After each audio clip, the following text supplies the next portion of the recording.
Hello everyone, this is mother daughter blogger.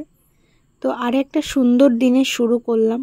আগের ভিডিওটা তোমরা দেখেছো মনসা পুজোর আগের দিন, এটা মনসা পুজোর দিন ভিডিওটা। তো সকালটা শুরু হচ্ছে এরকমভাবে। ওই দিনকে একটু সকালেই উঠতে হয়েছিল, কারণ 7:30টার মধ্যে আমাদের মনসা পুজো কমপ্লিট হয়ে গেছিলো। এই দেখো, পুজোর সময় আর ভিডিও করিনি, পুজোর পরের ভিডিও। আমাদের এই মন্দিরটা না অনেক বছরের পুরনো। আর এবার মায়ের মুখটা দেখো কি সুন্দর। অনেকে ঘট, অনেকে সরা, অনেকে মূর্তিতে পুজো দেয়, আমাদের হচ্ছে ঘটে নিয়ম।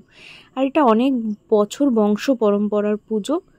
তো খুব সুন্দর করে আয়োজন করা হয়েছে। এবং এই পুজোটাতে না আগে আমাদের এখানে পাঠা বলি হতো এবং দেখতে পুরো বিয়ে বাড়ির মতন লাগতো। অনেক মানুষ প্রসাদ খেতে আসতো, কিন্তু একটা বছর কোনো কারণে, অসুবিধার কারণে পাঠা বলিটা হয়নি।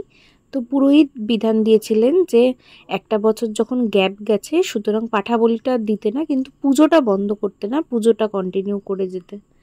তো সেই কারণে হয়তো আগের মতন এখন আত্মীয় স্বজনরাও আসে না, কিন্তু মাসিরা আসে, তাদের ছেলেমেয়েরা আসে। তো এসে আমরা একটা ঘরোয়া আনন্দ করি। তো পুজোটার দিন একটা আলাদাই অনেক স্মৃতি মনে পড়ে যায়। আজ বহু মানুষ নেই যারা এই পুজোগুলোর সময় অনেক দায়িত্ব নিত। তো এই দিনটা খুব সুন্দর করে কাটিয়েছিলাম এবং বেশ ভালোই আয়োজন করেছিল, দেখতেই পাচ্ছ। আর আমিত্তিটা যখন আমি ভিডিওটা করছি না, এতটা লোভ লেগেছিল।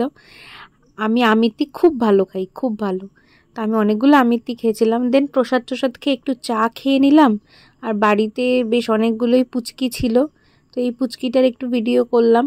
করার পর দুপুরের লাঞ্চে ছিল পোলাও আর চিকেন।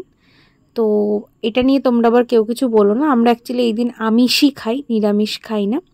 তো এই দিন খাওয়া দাওয়া সব কিছু হলো। সন্ধেবেলা সকলে মজা করে দিনটা কাটালাম। ভিডিওটা এখানেই শেষ করছি।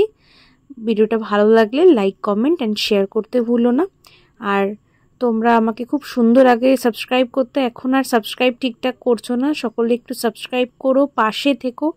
কি কোথা থেকে ভিডিওটা দেখছো প্লিজ কমেন্ট করো। সকলে ভালো থেকো, সুস্থ থেকো। দেখা হচ্ছে নতুন একটা ব্লগে। বাই।